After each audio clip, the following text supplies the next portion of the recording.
मुद्दे महत्त्वाचे आहेत। एक मुद्दा, या राज्यामध्ये सरकारच्या विरोधात जो वातावरण आहे तो वातावरण आम्ही मतदारापर्यंत पोहोचवू। दुसरा मुद्दा, जे रोस्टर पडले, वार्डाचे आरक्षण जाहीर झाले, त्या आरक्षणावर आमचा आक्षेप असा आहे की चक्राकार पद्धती जी वापरण्यात येत होती ती वापरण्यात आली नाही। ते मधातच झिरोपासून सुरुवात झाली, त्यामुळे शेवटच्या माणसापर्यंत ओबीसीला न्याय मिळाला नाही, शेवटच्या माणसापर्यंत एससीला न्याय मिळाला नाही, शेवटच्या घटकापर्यंत आदिवासीला न्याय मिळाला नाही।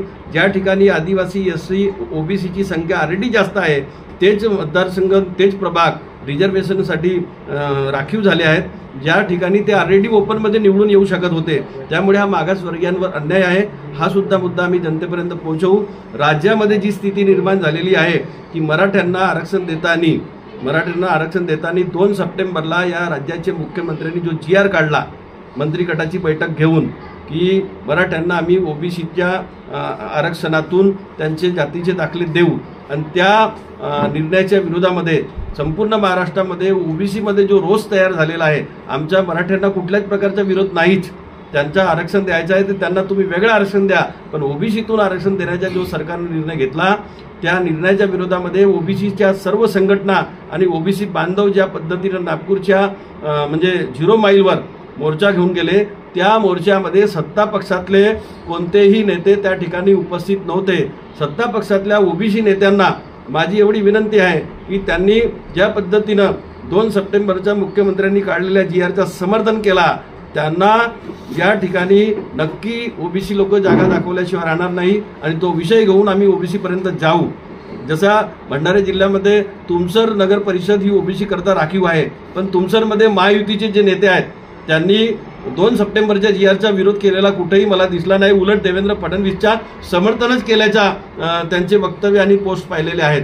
त्यामुळे आम्ही तुमसरच्या ओबीसी लोकांना समजावून देऊ की हे ओबीसीच्या विरोधात आहेत की ओबीसीच्या बाजूने आहेत याची तुम्हाला खात्री करण्याची आवश्यकता आहे। असे अनेक मुद्दे घेऊन आम्ही जाणार आहोत।